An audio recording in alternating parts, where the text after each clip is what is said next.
पहला क्वेश्चन है दोस्त, प्राचीन भारत में शाक गणतंत्र में सभा स्थल को भेंट करने वाले स्थल को क्या कहा जाता था? तो संथागार कहा जाता था। तो ये प्राचीन भारत में शाक गणतंत्र में जो सभा स्थल को भेंट करने वाले स्थल को क्या कहा गया है? संथागार कहा गया है, संथागार कहा गया है। अगले क्वेश्चन है, उपज की उपज की पहली बार किस काल में जानकारी होती है भाई? तो यह फसल लगाने की जानकारी हमें नौपाषाण युग से मिलती है। ठीक है ना, फसल उगाने की जानकारी हमें किस काल से? तो नौपाषाण। पहिए की खोज जो किया गया तो ये नौपाषाण काल में, है ना। चलिए आगे बात करते हैं। महान जैन विद्वान जो था हेमचंद्र किसके दरबार के में रहा करता था? तो ये ध्यान रखेंगे, जय सिंह के जय सिंह के शासन काल में यह आपको अलंकृत हुआ करता था। हेमचंद्र जय सिंह सिद्धराज के दरबार में हेमचंद्र रहा करते थे, इस बात को ध्यान रखेंगे। अगले क्वेश्चन पर चलेंगे, किस उपनिषद में चार आश्रमों की चर्चा सर्वप्रथम मिलता है? तो ध्यान रखेंगे, किस उपनिषद में चार आश्रमों का सर्वप्रथम उल्लेख किया गया है? तो जाबलुक उपनिषद में चार आश्रमों का उल्लेख किया गया है दोस्तों। आगरा के किले में मोती मस्जिद का निर्माण किस मुगल शासक ने कराया था? आगरा के किले में मोती मस्जिद का निर्माण शाहजहां के द्वारा कराया गया था। आगरा के किले में मोती मस्जिद का निर्माण शाहजहां के द्वारा कराया गया था। यवन राजदूतों में से किसे भागवत की उपाधि धारण किया था? तो यवन राजदूतों में से किसको भागवत का उपाधि दिया गया था भैया? तो ध्यान रखेंगे, हेलियोडोरस को जो है भागवत की उपाधि दिया गया था, जो यवन राजदूत था। प्राचीन भारत के इतिहास के संदर्भ में भावभूति और हस्तिमल और छमेश्वर क्यों प्रसिद्ध थे? ये सभी जो प्रसिद्ध इसलिए थे, भावभूति और हस्तिमल और छमेश्वर जो प्रसिद्ध जो थे, ये सभी जो क्या थे, प्राचीन भारत में प्राचीन समय में यह नाटककार हुआ करते थे। इनका संबंध किससे रहा है? यह नाटककार रहे हुए हैं। अगले क्वेश्चन पर चलेंगे, किस मुगल शासक के राजकाल में योग वशिष्ठ योग्य वशिष्ठ का निजामुद्दीन पानीपति का पानीपति के द्वारा फारसी में अनुवाद कराया था? तो अकबर ने कराया हुआ था। तो अकबर के दरबार में योग वशिष्ठ का निजामुद्दीन पानीपति के द्वारा फारसी में अनुवाद कराया हुआ था। तो अकबर के द्वारा कराया गया था। वह कौन चोल शासक युद्ध भूमि में पराजित घोषित हुआ था? तो वह ध्यान रखेंगे, किसका नाम होगा? राजेंद्र द्वितीय जो था चोल शासक युद्ध भूमि में राजा घोषित हुआ था। तो ध्यान रखेंगे, राजेंद्र द्वितीय जो था चोल शासक जो युद्ध भूमि में राजा घोषित कर दिया गया था। अगले क्वेश्चन पर चलेंगे, गुप्तकालीन ब्राह्मणी अभिलेख से युक्त जैन प्रतिमाएं किस स्थान से प्राप्त होती है? तो दुर्जनपुर से प्राप्त होती है। दुर्जनपुर किस लिए प्रसिद्ध है? यह गुप्तकालीन ब्राह्मण अभिलेख ब्राह्मण ब्राह्मणी अभिलेख से युक्त जैन प्रतिमा किस स्थान से प्राप्त होती है? तो दुर्जनपुर से प्राप्त होती है। चलिए हिस्ट्री के बाद राष्ट्रीय स्वतंत्रता आंदोलन से इंपॉर्टेंट क्वेश्चन पर चलेंगे। किस गवर्नर जनरल के द्वारा कांग्रेस को प्रतिबंधित कर दिया था? तो किस गवर्नर के द्वारा कांग्रेस को प्रतिबंधित कर दिया गया था? लॉर्ड विलिंगटन के द्वारा 1932 में कांग्रेस को प्रतिबंधित कर दिया था। लॉर्ड विलिंगटन के द्वारा 1932 में किया गया था। अगले क्वेश्चन पर चलेंगे, ब्रिटिश भारत के किस गवर्नर जनरल ने 1899 में कोलकाता कॉरपोरेशन एक्ट को पारित किया था? तो वह नाम याद रखेंगे, कर्जन के द्वारा 1899 में कोलकाता कॉरपोरेशन एक्ट को पारित किया था। कर्जन ने।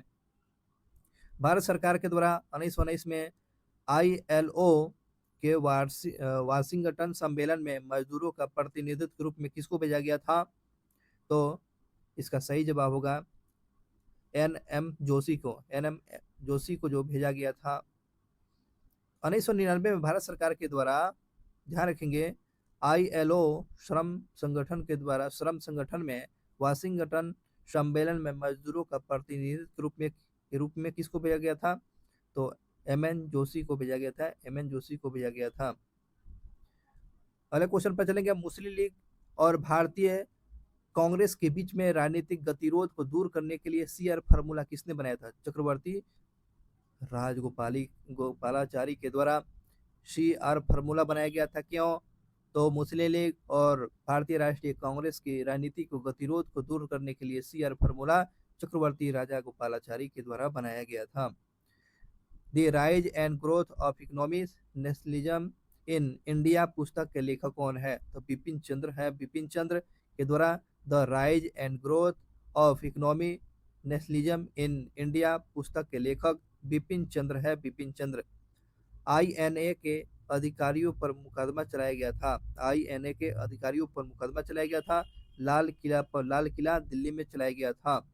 आईएनए के अधिकारियों पर मुकदमा चलाया गया था, लाल किला दिल्ली में चलाया गया था। और नारा दिया रहा था, आईएनए के अधिकारियों को छोड़ दो, नहीं तो लाल किला तोड़ दो।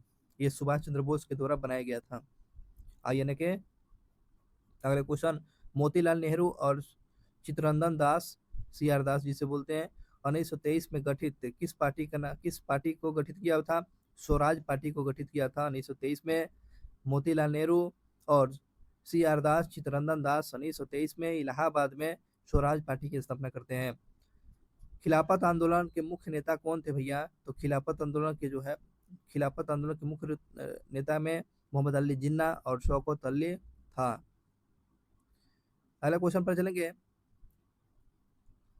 किसके विरोध में रविन्द्रनाथ टैगोर ने अपनी नाइटहुड की उपाधि त्याग दिया था? तो जलियांवाला बाग नरसंहार को देखते हुए रविन्द्रनाथ टैगोर ने नाइटहुड की उपाधि को क्या कर दिया था? त्याग दिया हुआ था।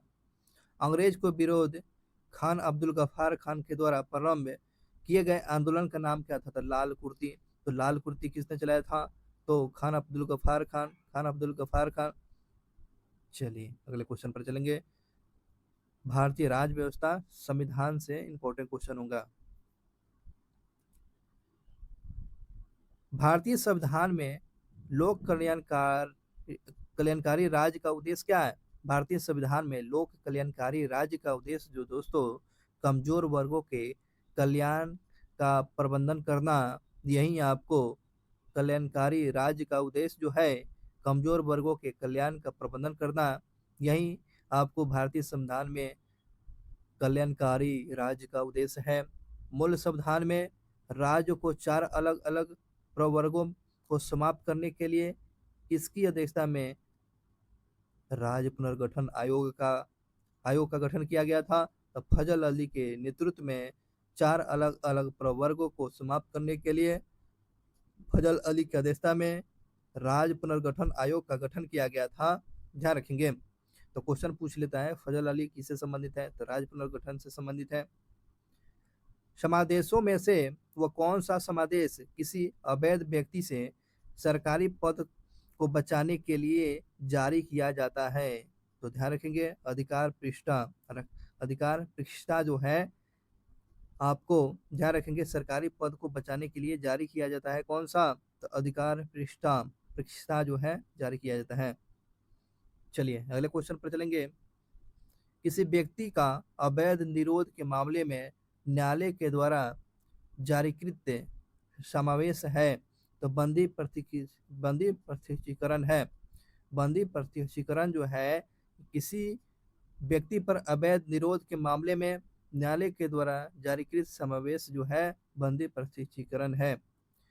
किस आर्टिकल के तहत राष्ट्रपति अपने पद ग्रहण करने की तिथि से 5 वर्षों की अवधि तक यह पद पर बना रहेगा? इसकी जानकारी हमें किस आर्टिकल से मिलती है? तो आर्टिकल 56 में। आर्टिकल 56 में क्या बताया गया है? तो आर्टिकल 56 में राष्ट्रपति के जो है पद अवधि की चर्चा किया गया है। ठीक है। प्रकलन समिति के सदस्य जो है लोकसभा के सदस्य में से ही चुने जाते हैं। प्रकलन समिति के सदस्य जो होते हैं लोकसभा के सदस्यों में से ही चुने जाते हैं।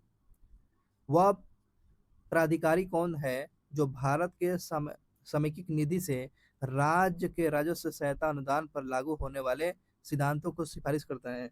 तो ये आपको लोक लेखा समिति जो है राज्य के राजस्व सहायता अनुदान पर लागू होने वाले सिद्धांतों को सिफारिश करता है, तो लोक लेखा समिति ही सिफारिश करता है। भारत में मतदाता की आयु जो था 21 वर्षों से घटाकर कितना कर दिया गया, 18 वर्ष कर दिया गया। किस वर्ष किया गया था भैया, 1889 में किया गया था। 1889 में 89 में किया गया था। 21 वर्ष से घटाकर 18 वर्ष कर दिया गया। चलिए, संसद के दोनों सदनों को इसके कितने दिन के अंदर युद्ध अथवा बाहरी आक्रमण के कारण उत्पन्न आपातकालीन स्थिति की घोषणा की मंजूरी देनी चाहिए, तो 1 महीना के अंदर में ये अपने स्पष्ट करना चाहिए। युद्ध या बाहरी आक्रमण पर 1 महीना के अंदर अपनी स्थिति रिपोर्ट बताना पड़ेगा।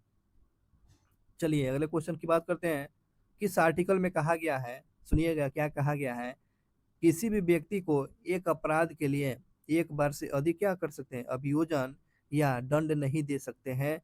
किस आर्टिकल में बताया गया है, तो आर्टिकल 20 में बताया गया है एक व्यक्ति को एक से अधिक मतलब कि एक अपराध के लिए एक से अधिक दंड का प्रावधान नहीं किया गया है, जिसकी जानकारी हमें आर्टिकल 20 में मिलती है। आर्टिकल 21 में क्या, जीवन जीने का अधिकार, आर्टिकल 21 है। और ये दोनों आर्टिकल जो है कभी समाप्त नहीं होता है। चलिए अब अगले क्वेश्चन पर चलेंगे। भारत और विश्व का भूगोल पर चलते हैं।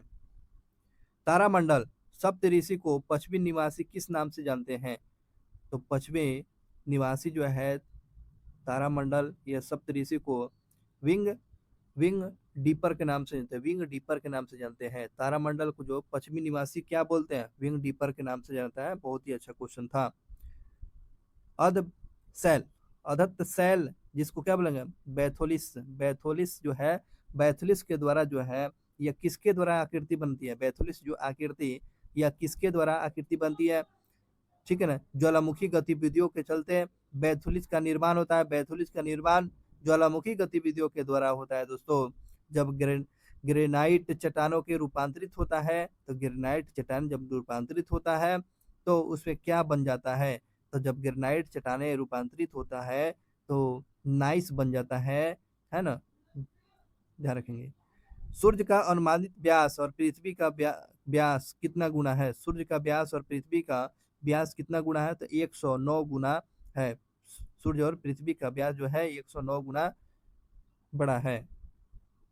हेले धूमकेतु की अवधि काल कितना है, तो हेले धूमकेतु जो है आपको 75 से 76 वर्षों में यह देखा जाता है इसका हेले धूमकेतु का।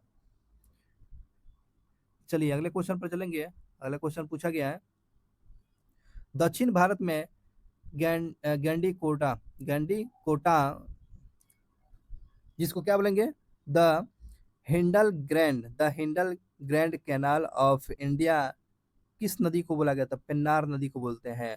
तो देख रहे हैं ना, दक्षिण भारत के गैंडी कोटा घाटी जिसको the Hindon grand canal of India के नाम से बोला जाता है, किस नदी को, पेन्नार नदी को बोला जाता है, पेन्नार नदी को बोला जाता है। अगले क्वेश्चन की बात करते हैं। वह कौन सा कारण भारत के उत्तर पश्चिमी भाग में ठंडा के महीना में शीत ऋतु में वर्षा होने का उत्तरदायी होता है भैया, तो किसके चलते बारिश हो जाता है ठंडा में, तो पश्चिमी विक्षोभ के चलते उत्तर पश्चिमी क्षेत्रों में ठंडा के मौसम में, जाड़े के मौसम में बारिश हो जाती है, तो पश्चिमी विक्षोभ के चलते। क्षेत्रफल की दृष्टि से भारत विश्व का कौन सा स्थान है, तो 7वां स्थान है। रूस प्रथम स्थान है। रेगुर किसका नाम है, तो काली मिट्टी का रेगुर बोलते हैं, है ना, कपास के लिए महत्वपूर्ण है। महाराष्ट्र क्षेत्रों में सबसे ज्यादा देखने को मिलता है, कर्नाटक क्षेत्रों में।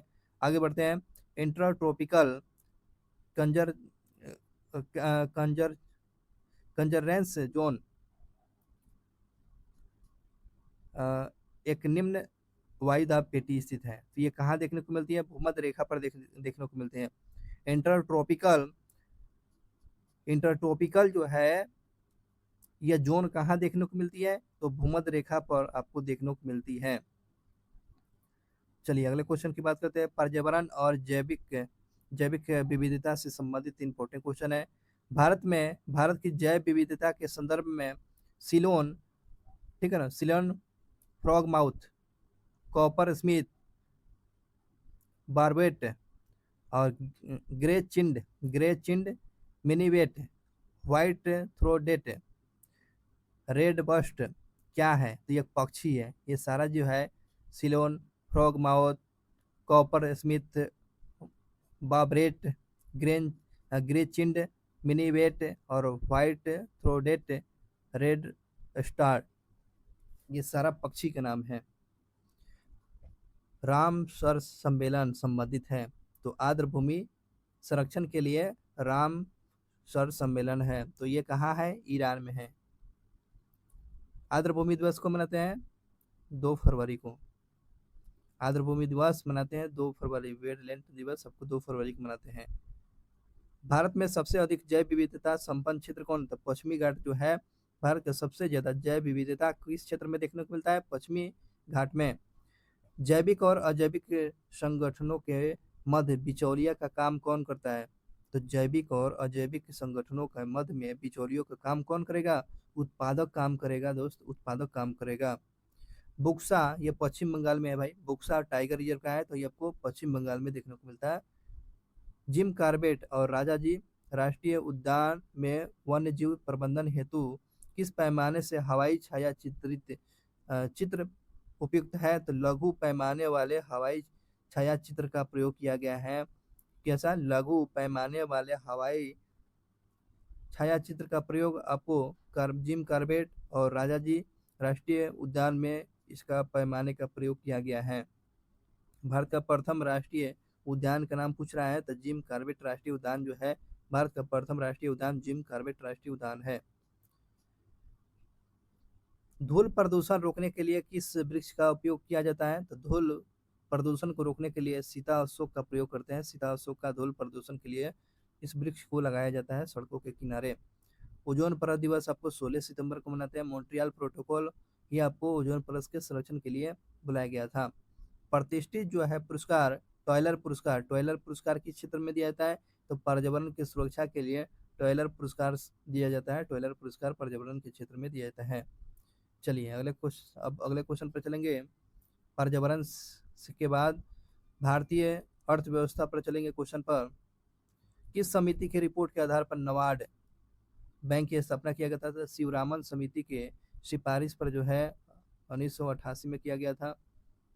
चलिए किस वर्ष जो है जनसंख्या दिवस 11 जुलाई को मनाया जाता है? तो हम लोग तो जानते हैं दोस्त 11 जुलाई को जनसंख्या दिवस मनाते हैं, लेकिन कब से मनाया जाता है? 1987 से मनाया था। 1987 से विश्व जनसंख्या दिवस मनाते हैं 11 जुलाई को 1987 से।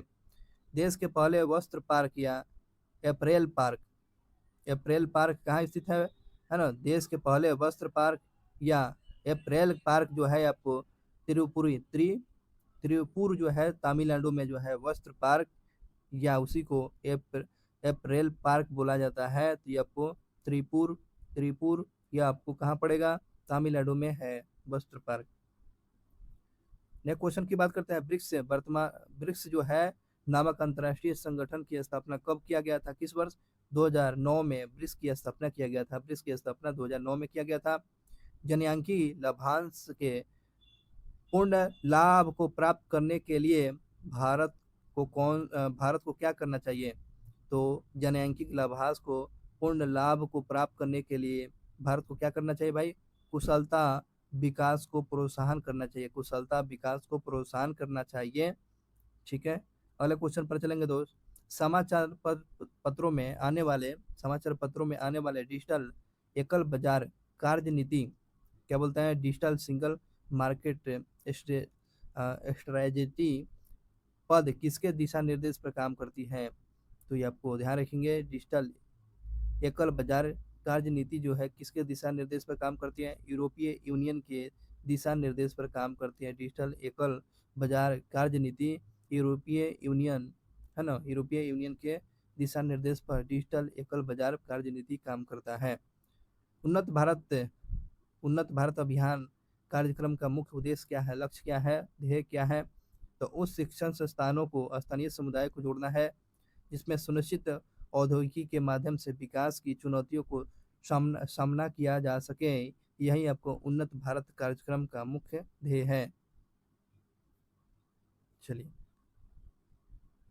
अगले क्वेश्चन पर चलेंगे। वित्तीय स्थिरता का मूल्यांकन करने का महत्वपूर्ण क्या है? अल्पकालीन वित्तीय स्थिति। वित्तीय स्थिति का मूल्यांकन करने में महत्वपूर्ण स्थान क्या है, महत्वपूर्ण तरीका क्या है? तो अल्पकालीन वित्तीय स्थिति को जानकारी रखना।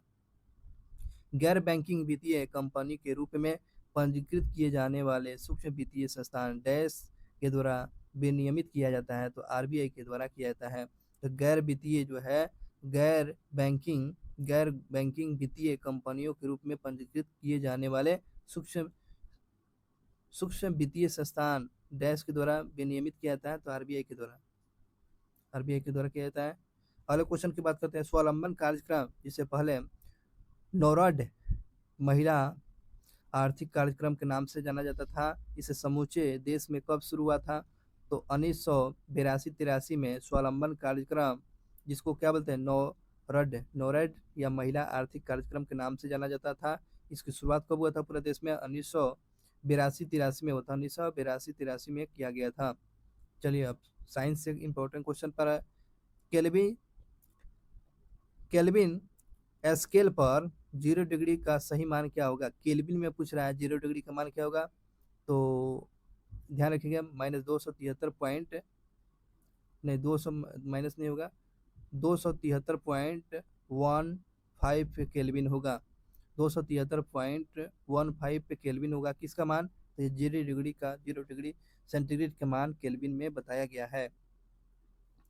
जब एक धातु की छड़ को गर्म करते हैं, ठीक है, जब एक धातु के छड़ को गर्म करते हैं तो इसका प्रसार होता है, क्योंकि उसके परमाणुओं के बीच की दूरी क्या होती है? तो बढ़ जाती है।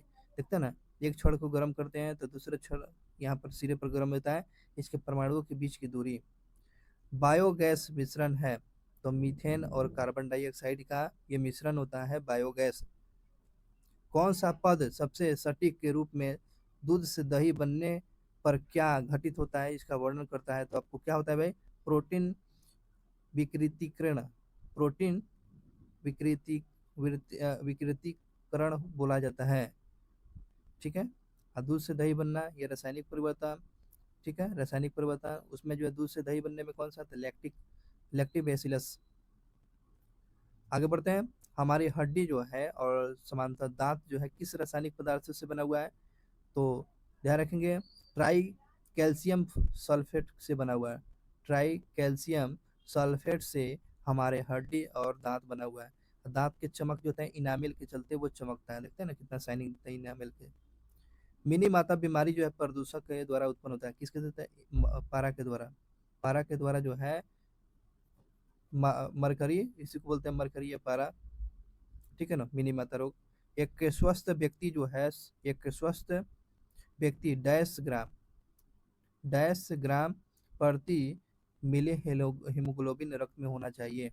तो आपको ध्यान रखेंगे 13 से 15 ग्राम प्रति 100 मिलीग्राम हीमोग्लोबिन होना चाहिए शरीर में। तो हीमोग्लोबिन ये कितना रहना चाहिए एक स्वस्थ मनुष्य में? 13 से 15 ग्राम पर मिलीग्राम हीमोग्लोबिन का होना चाहिए रक्त में। चलिए अगले क्वेश्चन पर चलते हैं। मांसपेशियों में किस पदार्थ के एकत्रित हो जाने के बाद थकान से महसूस होता है? तो ये आपको थकान महसूस होता है, देखते हैं ना, आपको लैक्टिक अम्ल के चलते, लैक्टिक अम्ल जो जमा हो जाता है जिसकी वजह से क्या होता है? आपको थकान महसूस होती है। उन देशों में जहाँ के लोगों मुख्य खाद्य पॉलिश किए जाते हैं, खाद्य पदार्थों पर पॉलिश कर दिया जाता है, पॉलिश किया हुआ चावल, तो ऐसे कौन से लोग पीड़ित हो जाएंगे रोग से? अगर पॉलिश किया जाता है चावल अगर खाएगा तो कौन सा रोग होता है? बेरी बेरी रोग हो जाता है, ठीक है, बेरी बेरी रोग से पीड़ित हो जाते हैं। जब मनुष्य यह नहीं समझ पाता है कि कब उसे भोजन करना रोक देना चाहिए और वह पीड़ित व्यक्ति है, तो वो कौन सा? याद रखेंगे, बुली बुलिमिया बुलिमिया रोग है। बुलिमिया रोग से क्या समझते हैं दोस्त? मतलब कि इतना खाना खाता है, खाना खाना शुरू कर देता है कि कब मतलब कि कब पेट भर गया कब नहीं, पेट भर जो जाने के बाद ही खाना कंटिन्यू करते रहना, तो उसी को बोलते हैं बुलिमिया। बुलिमिया रोग बोला जाता है, बुलिमिया रोग पीड़ित से हो गया है। चलिए अगले क्वेश्चन पर चलेंगे। शिक्षा और बाल विकास से महत्वपूर्ण क्वेश्चन होगा, देखेंगे। जन्म से किशोर अवस्था, है ना, जन्म से किशोर अवस्था तक बच्चों में विकास किस क्रम में होता है भैया? तो ये सं संवेदिक के मूर्त अपूर्ण अमूर्त के रूप में होता है। संवेदिक के अमूर्त, है ना, मूर्त अमूर्त में होता है। जन्म से किशोरावस्था में बच्चों का विकास किस क्रम में होता है? संवेदिक के मूर्त अमूर्त में होता है। उपलब्धित परीक्षक, जिसको कहते हैं आईक्यू टेस्ट। और एक होता है नौ दिन के नौ निक, इसको बोलते हैं क्या, मोरल टेस्ट जो होता है, नैतिक जिम्मेदारियां, नैतिक जिम्मेदारियां, ठीक है ना। में दोनों में अंतर का क्या है? एक हो गया आईक्यू टेस्ट हो गया, एक हो गया नैतिक परीक्षण में क्या हो गया आपको, दोनों का क्या होगा, दोनों में अंतर क्या है? उद्देश्यों का है। दोनों का क्या है अंतर में, क्या है? उद्देश्यों का है। चलिए अगले क्वेश्चन पर चलते हैं। मान के चलिए कोई लड़की है प्रिया, जो गणित के प्रश्न को अच्छे तरीके से हल करती है, निपुण है, उसको अच्छा लगता है, तो उसमें किस प्रकार की बहु बौद्धिकता उसके पास है? तो कैसी उसके पास नॉलेज है, कैसा उसके पास बुद्धि है? तो आपको तार्किक बुद्धि है, ठीक है ना, तार्किक बुद्धि है। प्राथमिक विद्यालय में बच्चों को गणित पढ़ाते समय पाठ्य योजना बनाने का सबसे महत्वपूर्ण पहलू कौन सा होता है? तो छात्रों के असाधारणताओं के निर्माण की अनुमति देने की अवसर प्रदान करना। विद्यालय में बच्चों को गणित पढ़ाते समय योजना बनाने का सबसे महत्वपूर्ण पहलू क्या होता है भाई? छात्रों में अवधारणाओं के निर्माण की अनुमति देने के अवसर प्रदान करना, माने कि बच्चों को पार्टिसिपेट करना, उस प्रश्न को हल करने में क्या, इससे क्या होगा, उसे पार्टिसिपेट करना, यही आपको महत्वपूर्ण पहलू होना चाहिए। आसान से आसान भाषा में कैसे समझ पाए। अगले क्वेश्चन पर चलेंगे। किशोरावस्था बड़े संघर्ष और तूफान और विरोधी अवस्था होता है, ये किसने बोला है? किशोरावस्था जो बड़े संघर्ष और तूफान और विरोध अवस्था होता है, स्टैनली हॉल ने बोला हुआ है। किसने बोला है भैया?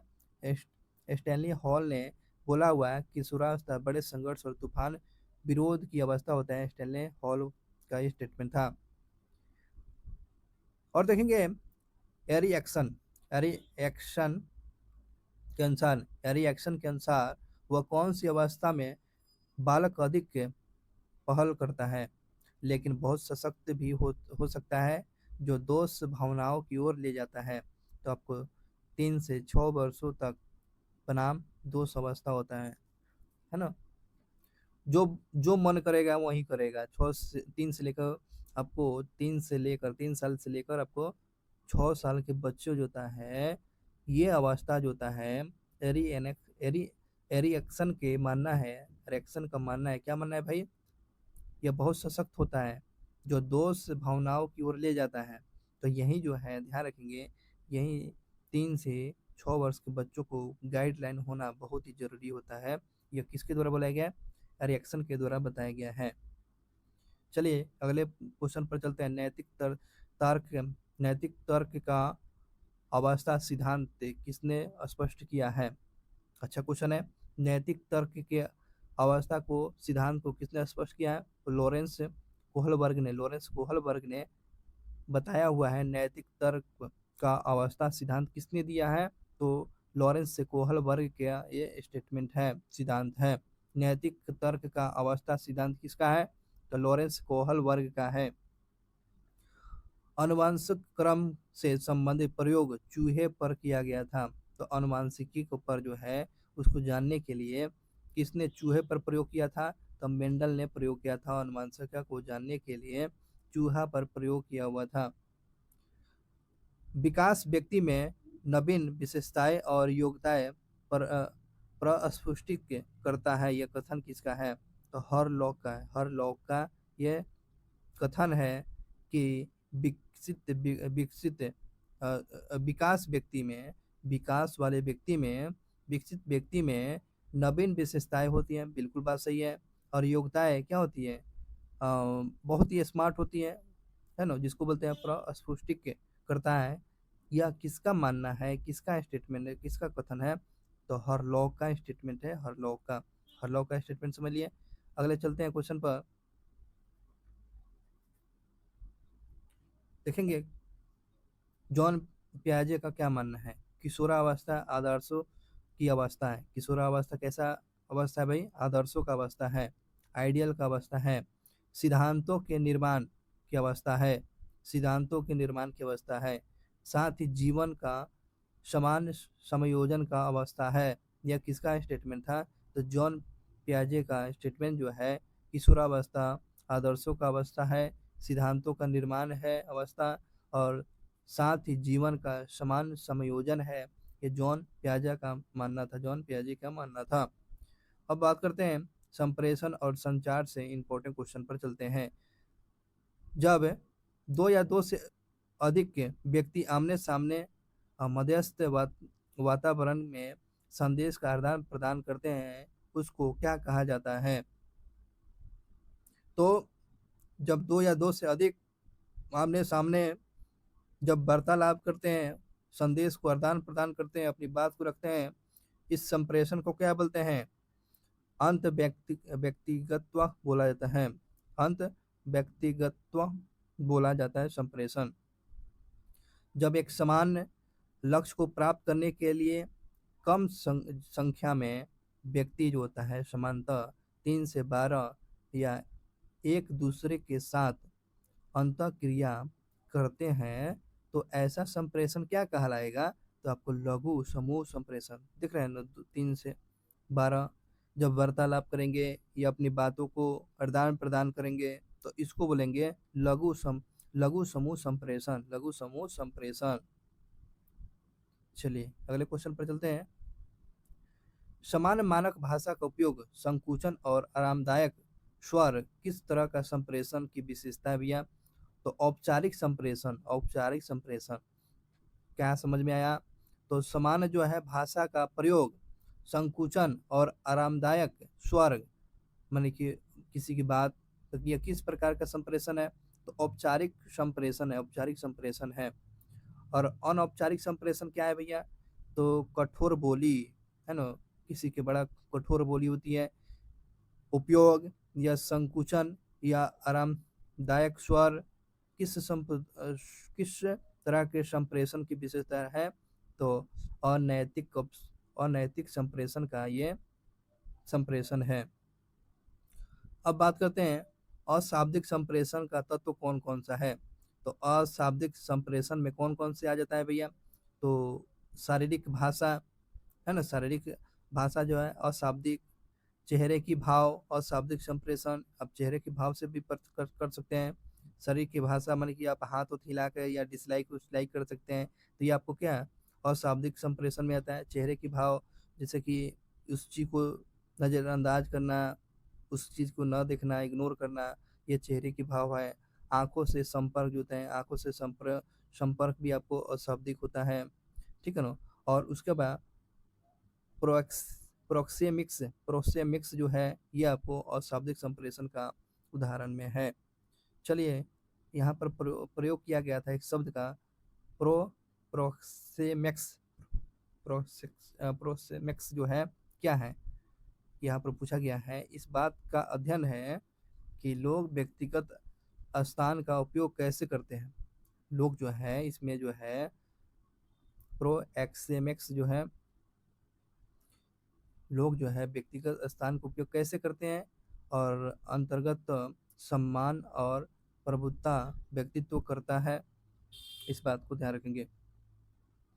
अब अगले क्वेश्चन पर चलेंगे। अशाब्दिक संप्रेषण। अशाब्दिक संप्रेषण में जैसे कि प्रतीक हो गया, है ना, चित्रकार हो गया, प्रभावित हो गया, उसके बाद प्रदर्शन हो गया, नियामक और एडेप्टर हो गया। ये क्या है संप्रेषण में? तो अशाब्दिक संप्रेषण है।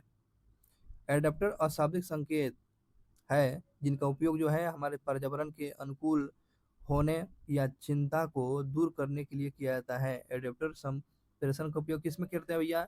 बहुत ही अच्छा क्वेश्चन है। एडेप्टर अशाब्दिक संकेत का प्रयोग जो है पर्यावरण के अनुकूल चिंता को दूर करने के लिए किया जाता है, ठीक है। चलिए अगले क्वेश्चन की बात करते हैं। Feed getting. फीड गेटिंग जो है, फीड गेटिंग आपको एडेप्टर जिनका उपयोग जो है चिंता दूर करने के लिए किया जाता है। कौन सा फीड गेटिंग क्या है? तो एडेप्टर जिनका उपयोग जो है चिंता दूर करने के लिए, चिंता दूर करने के लिए किया जाता है, फीड गेटिंग। अब यहाँ पर एक और शब्द के ऊपर ध्यान रखेंगे, सेमियोटिक्स। सेमियोटिक्स जो है, सेमियोटिक्स क्या है? सेमियोटिक्स जो है संकेतों और प्रतीकों का अध्ययन किया जाता है। सेमियोटिक्स में संकेत और प्रतीकों का अध्ययन किया जाता है। सेमियोटिक्स में विशेष रूप से जब वो बोली जाने वाले या अनिर्देशित चीजों का संचार करते हैं, उसी को सेमियोटिक्स बोला जाता है। सेमियोटिक्स में जो संदेशों और प्रतीकों का अध्ययन किया जाता है, इस बात को ध्यान रखेंगे दोस्तों। अब चलेंगे खेल कूद से इंपॉर्टेंट क्वेश्चन पर। चलिए, खेल कूद में क्वेश्चन दिया गया है, फुटबॉल में गोल पोस्ट की चौड़ाई कितना होता है? फुटबॉल में जो है गोल पोस्ट की चौड़ाई जो होती है 7.32 मीटर का होता है। गोल पोस्ट जो होता है करता है लोग गोल, तो कितना होना चाहिए? तो 7.32 मीटर का होता है गोल पोस्ट। हॉकी के मैदान में गोल पोस्ट की चौड़ाई कितनी होती है? तो हॉकी के खेल में जो है गोल पोस्ट की चौड़ाई कितनी होती है भैया? तो आपको 3.666 मीटर होता है। तो दोनों में ध्यान रखेंगे। फुटबॉल में जो होता है, देखते हैं जाली वाला, आपको पूछे जाली वाला कितना होना चाहिए? तो 7.32 मीटर होता है। और हॉकी में कितना गोल पोस्ट होना चाहिए? तो 3.66 मीटर होना चाहिए। 7.32 मीटर आपको गोल पोस्ट किसका होता है? फुटबॉल का। और हॉकी का गोल पोस्ट कितना होता है? 3.66 मीटर होता है। दोनों में समझ लिए। अगले क्वेश्चन पर चलते हैं। मैराथन दौड़ जो होता है कितना किलोमीटर तक ले दौड़ा जाता है? मैराथन दौड़ कितना किलोमीटर की दूरी होती है? तो जानते हैं मैराथन जो दौड़ जो होता है 42.195 किलोमीटर होता है। ठीक है, 42.195 किलोमीटर का ये मैराथन दौड़ होता है। लगभग 43 किलोमीटर का दौड़ मैराथन को होता है। इस बात को ध्यान रखेंगे। हॉकी में पेनाल्टी स्ट्रोक कितनी दूरी से मारा जाता है? हॉकी में जो है पेनाल्टी स्ट्रोक जो कितनी दूरी पर, 8 गज की दूरी पर पेनाल्टी स्ट्रोक मारा जाता है हॉकी में। कितने? 8 गज, 8 गज। चलिए देखते हैं अगले क्वेश्चन पर। अच्छा क्वेश्चन है, Electra Electra gold cup. Electra कौन सा? इलेक्ट्रा। अच्छा क्वेश्चन मिला हुआ है। इलेक्ट्रा गोल्ड कप जो है किससे संबंधित है? तो टेबल टेनिस से संबंधित जो है Electra gold cup. Electra gold cup, Electra gold cup, Electra gold cup किससे संबंधित है? टेबल टेनिस से संबंधित है। घुड़सवारी का खेल परिषद को किस नाम से जानते हैं? तो घुड़सवारी जो जिस खेल में परिसर में खेला जाता है उसको क्या एरिना बोला जाता है। एरिना में क्या समझते हैं? एरिना से क्या समझते हैं? जहाँ घुड़सवारी खेल परिसर को एरिना कहा जाता है। बॉलिंग, स्मैश, सर्विस शब्द जो है किस खेल में प्रयोग किया जाता है? तो लॉन टेनिस में प्रयोग किया जाता है। और इलेक्ट्रा गोल्ड कप आपको टेबल टेनिस में, और बॉली, स्मैश और सर्विस शब्द जो है लॉन टेनिस में प्रयोग करते हैं, लॉन टेनिस में प्रयोग किया जाता है। चलिए अगले क्वेश्चन की बात करते हैं। स्वतंत्र भारत के लिए व्यक्तिगत रूप से पहला ओलंपिक पदक किसने जीता हुआ था? तो केडी जादव ने 1952 में ग्रीष्मकालीन ओलंपिक में रेसलिंग में पदक जीता हुआ था। स्वतंत्र भारत के व्यक्तिगत रूप में पहला ओलंपिक पदक किसने? तक केडी जादव ने जीता हुआ था। 1952 में ग्रीष्मकालीन ओलंपिक रेसलिंग में पदक जीता हुआ था। भारत का प्रथम टेस्ट कप्तान कौन है भाई? तो सीके नायडू जो है टेस्ट कप्तान जो है भारत का प्रथम टेस्ट कप्तान कौन? तो सीके नायडू है, सीके नायडू। पहली बार किस वर्ष 29 अगस्त को राष्ट्रीय खेल दिवस मनाए जाने की शुरुआत किया गया था? और 29 अगस्त को मेजर ध्यानचंद्र के जन्म दिवस पर खेल दिवस मनाते हैं। कब से शुरू होता है? 1995 से खेल दिवस 29 अगस्त से शुरू हो गया। चलते हैं कृषि से। इंपॉर्टेंट क्वेश्चन क्या है? कृषि से संबंधित है। तो विश्व का प्रथम शाकनाशी कौन सा है? 2,4-D जो है विश्व का प्रथम शाकनाशी यह कीटनाशक है, 2,4-D है। न्यू लीफ किसका किस्म है भाई? तो न्यू लीफ किसका किस्म है? ये आपको आलू का यह किस्म है न्यू लीफ जो है। मुर्रा किस जानवर की प्रजाति है? तो भैंस की प्रजाति है। मुर्रा जो है भैंस की प्रजाति है। पेड़ों की कतारों के बीच में फसलों को उगाए जाने की पद्धति को क्या बोलते हैं? तुरंगिया प्रणाली बोला था। तुरंगिया प्रणाली, जब पेड़ों के बीच में, कतार के बीच में फसल उगाया जाता है तो उस पद्धति को तुरंगिया प्रणाली कहा जाता है। अब देखते हैं, अच्छा क्वेश्चन है, भारत के विभिन्न क्षेत्रों में उत्पादित सुल्ताना सुल्ताना क्या है, गुलाबी क्या है और काली चंपा क्या है? यह किस फसल का किस्म है? तो अंगूर का किस्म है। सुल्ताना, गुलाबी और काली चंपा आपको अंगूर का किस्म है, अंगूर का।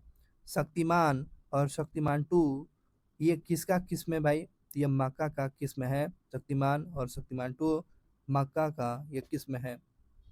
बिना बीज के पौधों फलों को विकसित करने के लिए किस प्रक्रिया का प्रयोग करते हैं? तो बिना बीज के फलों को विकसित करने की प्रक्रिया को टिश्यू कल्चर कहा जाता है। बिना बीज के फलों को विकसित करने की प्रक्रिया को टिश्यू कल्चर कहा जाता है। द्विबीजपत्री तने में, द्विबीजपत्री पत्री तने में संवहनीय, क्या बोलते हैं, फूलों के बीच में है ना, फूलों के बीच में क्षेत्र को कहा जाता है। तो मज्जा किरण बोलते हैं। द्विपत्री तने में संवहनी फूलों के बीच में, फूलों न है ना, ये फूलों है न कि फूलों, फूलों के बीच में। चलो ये, तो उस क्षेत्र में क्या बोलते हैं उसमें किरण? तो माजा किरण कहते हैं, माजा किरण कहा जाता है। ब्रोकली जो होता है आपको, ब्रोकली आपने देखे होंगे, या गोभी जो होता है, गोभी जो होता है, गोभी होता है, फूल गोभी, कॉलीफ्लावर, और ये ब्रोकली हरा कलर का होता है। तो उसका वैज्ञानिक नाम पूछा है, ब्रोकली का नाम, वैज्ञानिक नाम क्या है? बी ओलेरेसिया, ओलेरेसिया वार इटालिका, बी ओलेरेसिया वार इटालिका, बी ओरेलिसिया वार इटालिका किसका वनस्पति नाम है? तो ब्रोकली का वनस्पति नाम है। इस बात को ध्यान रखेंगे। देखेंगे आइसिकल, व्हाइट आइसिकल जो है, व्हाइट आइसिकल किसकी प्रजाति है? तो मूली का, है ना, मूली का ये आपको प्रजाति है। व्हाइट आइसिकल जो है ये मूली का प्रजाति है, मूली का प्रजाति है, इस बात को ध्यान रखेंगे। चलिए कंप्यूटर से संबंधित क्वेश्चन पर चलते हैं।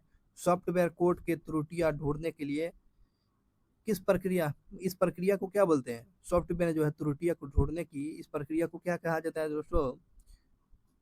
इसको बोलते हैं डिब डिबगिंग, डिबगिंग कहा जाता है, डिबगिंग कहा जाता है। सॉफ्टवेयर के कोड के त्रुटियों को ढूंढने की प्रक्रिया को डिबगिंग कहा जाता है, डिबगिंग कहा जाता है। मदरबोर्ड के जिस भाषा में इनपुट और आउटपुट कोड लगते हैं उसको क्या कहते हैं? एक्सपेंशन, एक्सपेंशन स्लॉट बोलते हैं, एक्सपेंशन स्लॉट कहा जाता है। मदरबोर्ड में जिस भाग में इनपुट और आउटपुट कोड लगते हैं उसको क्या बोलते हैं? एक्सपेंशन स्लॉट, स्लॉट कहा जाता है। डैश में क्या होता है? डैश में यहाँ पर समझ लेते हैं, एस, इसको याद कीजिए, एस रैम, यहाँ पर स्पष्ट हो चुका है। एस रैम को काम करते करते रहने के लिए लगातार विद्युत आपूर्ति की आवश्यकता पड़ती है। बिल्कुल सही है। एस रैम में जो है उसको काम करने के लिए क्या होते हैं? हमेशा कंटिन्यू विद्युत की आपूर्ति होनी चाहिए। यहाँ तक स्पष्ट हो चुका है। लगातार विद्युत आपूर्ति बनी रहने के कारण उसके अंदर जो है भंडारित किए जाने वाले डाटा को याद करने के लिए रिफ्रेश नहीं करना पड़ता है। ठीक है ना, रिफ्रेश नहीं करना पड़ता है। हालांकि यह एक अस्थिर मेमोरी होता है। एस रैम जो है अस्थिर मेमोरी होता है, जिसका अर्थ यह है कि एक बार विद्युत आपूर्ति बाधित हो जाने पर उसमें भंडारित सारा डाटा क्या होगा? लुप्त हो जाएगा, खत्म हो जाएगा। तो इसी को एस रैम बोला जाता है, एस रैम में ही बोला जाता है, S RAM, S RAM, S RAM, S RAM समझ में आ गया होगा। अगले चलते हैं क्वेश्चन पर। माइक्रोसॉफ्ट वर्ड में आप क्या बोलते हैं? आप जो होता है लेआउट और मार्गिनियस का चयन करने से पूर्व निर्धारित उपरांत आपको व्यवस्थाओं, है ना, मार्जिन सेटिंग के अनुकूलन, अनुकूलित कस्टमाइज, इसको बोलते हैं अनुकूलित कस्टमाइज कर सकते हैं या चुन सकते हैं। चलो इसको बताएं, लेआउट या मार्गेनियस का माइक्रोसॉफ्ट वर्ड में आप उसे पहले निर्धारित है ना मार्जिन सेटिंग या कस्टमाइज कर सकते हैं लेआउट में, यही बताया गया है, कंप्यूटर से संबंधित है। कॉलिंग और इंडेक्सिंग कॉलिंग और इंडेक्सिंग और रैंकिंग शब्द यह किया जाता है। कॉलिंग नहीं क्रॉसिंग है, क्रॉ क्रॉलिंग है, क्रॉलिंग न कि कॉलिंग। क्रॉलिंग और इंडेक्सिंग और रैंकिंग शब्द जो है, रैंकिंग शब्द और इंडेक्सिंग शब्द और कॉलिंग शब्द जो है, ये शब्द किसके लिए, सर्च इंजन में प्रयोग करते हैं, सर्च इंजन से संबंधित है। अगले क्वेश्चन पर चलते हैं। माइक्रोसॉफ्ट एक्सेल वर्कशीट के प्रकोष्ठों, जिसको क्या बोलेंगे, प्रकोष्ठों में सेलेक्स में जो है संख्याएं प्रविष्टि की जाती है, बिल्कुल बात सही है। तो उसके पूर्व जो निर्धारित स्थिति बाएं डिफॉल्ट के द्वारा डैश होता है, तो दाहिने की ओर रेखांकित होता है। चलिए अगला क्वेश्चन पर, ये इंपॉर्टेंट है। एच टी टी पी, तो इसका फुल फॉर्म पूछ रहा है। एच टी टी पी का फुल फॉर्म क्या है, hyper text hyper texture hyper texture, और टी से हो गया क्या है, ट्रांसफर, पी से हो गया प्रोटोकॉल, तो हाइपर टेक्सचर ट्रांसफर प्रोटोकॉल।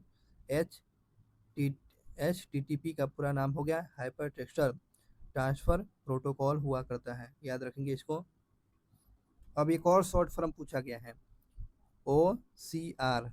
ओ से क्या हो गया, ऑप्टिकल, सी से करेक्टर, आर से क्या हो गया, रिको रिकॉन्जिनियस।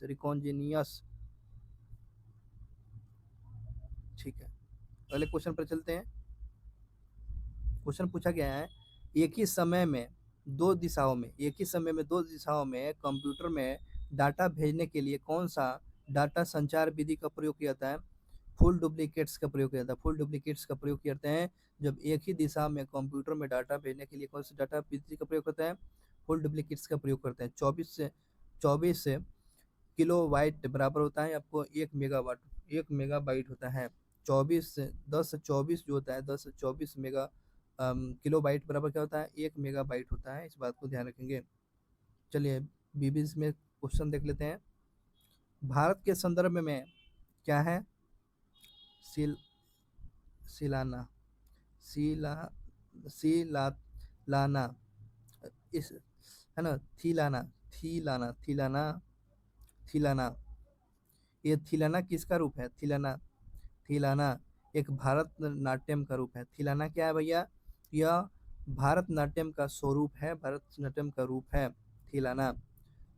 चाप चारकूट, उसके बाद मीमकूट, पावलकूट, यह कहाँ का त्यौहार है, चाप चारकूट हो गया मिजोरम का, मीमकूट हो गया, और पावलकूट, जितना कूट रहेगा ना ये सब मिजोरम का प्रमुख त्यौहार है।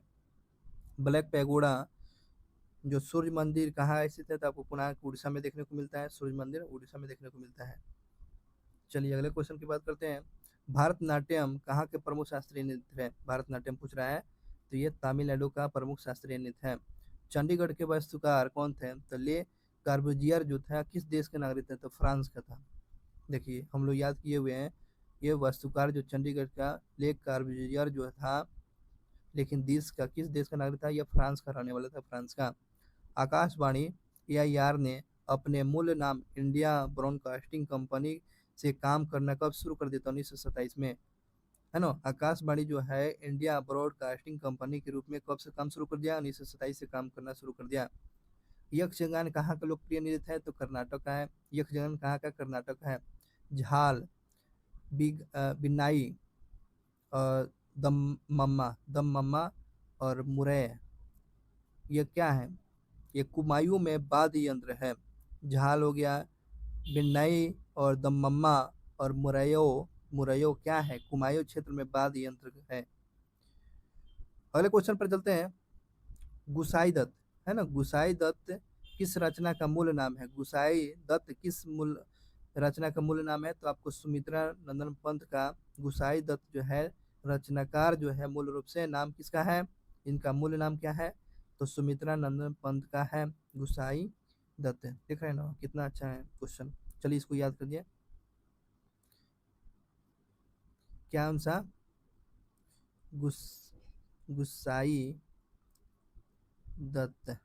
गुसाई दत्त किसका मूल नाम है, सुमित्रा नंदन पंत का ये मूल नाम है गुसाई दत्त, याद रखेंगे। चलिए अगले क्वेश्चन की बात करते हैं। चित्राचार्य उपेंद्र महारथी महारथी की पुस्तक कौन सा, वेणु शिल्प। वेणु शिल्प का संबंध किस कला से है, तो आपको बांस कला से है। तो ध्यान रखेंगे दोस्तों, ये बांस कला का जनक आपको उपेंद्र महारथी को जाना जाता है। तो चित्रा चित्राचार्य उपेंद्र महारथी की पुस्तक का नाम क्या है, वेणु शिल्प। वेणु शिल्प, वेणु शिल्प में किस कला की जानकारी मिलती है, तो ये बांस कला की जानकारी मिलती है। और इस प्रकार से 130 क्वेश्चन फरवरी 2024 का सार संग्रह समाप्त होता है, समाप्त हुआ। और बहुत बहुत धन्यवाद दोस्तों। उसके बाद चैनल को सब्सक्राइब कर देंगे और प्रतियोगिता दर्पण का फरवरी के बाद मार्च का ये आपको सार संग्रह देखने को मिलेगा, ठीक है ना। तो चैनल को सब्सक्राइब कर लेंगे, अच्छा लगा होगा तो कमेंट करेंगे, ठीक है ना, और लाइक करेंगे। उससे पहले अपने दोस्तों तक बिल्कुल शेयर करेंगे, क्योंकि यही हमारे लिए मोटिवेशनल होगा। आप ही लोग सभी मोटिवेशनल हैं। थैंक यू सो मच, बहुत बहुत धन्यवाद। मिलते हैं मार्च के सार संग्रह में। फरवरी का 1 से लेकर 30 क्वेश्चन समाप्त हो गया। बहुत बहुत धन्यवाद वॉचिंग फॉर वीडियो। शुक्रिया, अपना ध्यान रखेंगे। मिलते हैं नेक्स्ट वीडियो क्लास में। Thank you watching for video.